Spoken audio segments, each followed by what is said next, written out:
Happy Monday, everybody.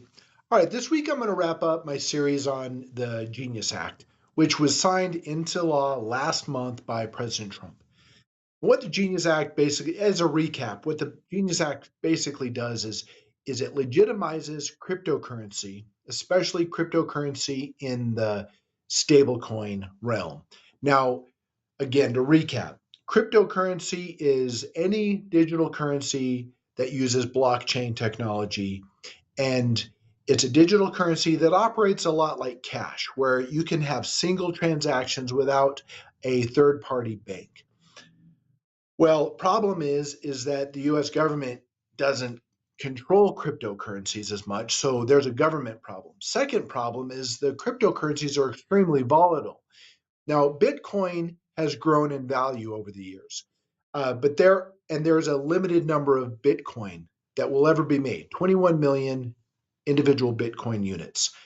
But there is an unlimited number of cryptocurrencies that can ever be created. And so there's people that have lost money left and right investing in some cryptocurrencies that oftentimes are even just created as a joke. Well, and here's the other problem. Nobody would use Bitcoin for purchases, because if you did that, you might lose a fortune if Bitcoin goes up the next day. So in comes in comes the Genius Act. And it's been touted as a way to make the United States the epicenter of cryptocurrency, which, hey, I'm all for that. And it also has been touted as a way to make consumers safer because there's now government oversight. Well, here's my concerns with it. First, there's limited recourse for losses. So a stable coin now, for it to be recognized and regulated, it has to be issued by an institution that the government approves on. Could be a bank, could be a tech company. That institution has to back every single stablecoin with at least $1 in US debt. So that creates a guaranteed market for US debt now, right? And that's been a concern of mine also. And it just kind of encourages the US to continue to go into greater and greater debt. But it's not regulated the same way banks are. So let's say an issuer of this stablecoin fails, then your stablecoins are vulnerable because there's no FDIC insurance. Also, if your digital wallet was hacked, it's not like if your credit card's hacked, there are regulations and fraud control to help you get your money back. If your stablecoin is hacked and stolen, there's no recourse right now as to making you whole again. Um, Here's my bigger concern is the data privacy, right? Because now every transaction will be tracked, not by the US government, but by these other agencies. Now, if the US government were doing it, that would be an even bigger red flag, because that's very much like the central bank digital currency that we've read about.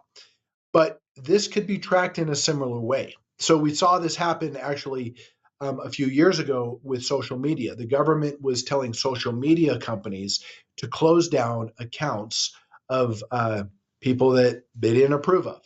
Well, that could happen, and this doesn't matter what administration you're looking at, who's in office. It depends on whoever is in office. They could issue directives to these issuers of these stable coins to stop the currency for this individual or individuals that are associated with this group.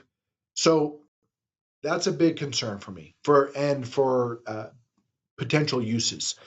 Um, there's also the issue of misleading of stability. While it won't be as volatile necessarily as the price of cryptocurrencies have been, because they will be stable in that they're backed by US debt.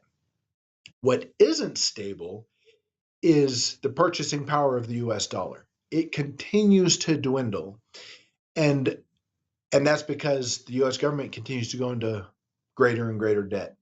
And so you have all these issues coming together, and really that's my concern. So moving forward, how do you guard against this? Well, don't just jump in.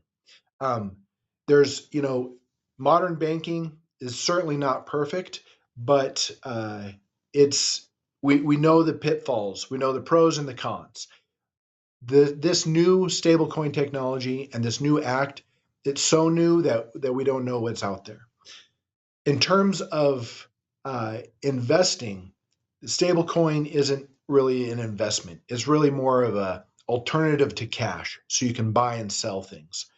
When it comes to investments, give us a call. We have other ideas and much more stable, if you will. And yeah, with that, I think that's good for this series. There's been a lot of questions on cryptocurrency, stable coins, what the Genius Act means. So hopefully this answered those questions. Would love to hear comments from you. Give us a thumbs up, subscribe, and we'll see you next week. Take care. Bye-bye.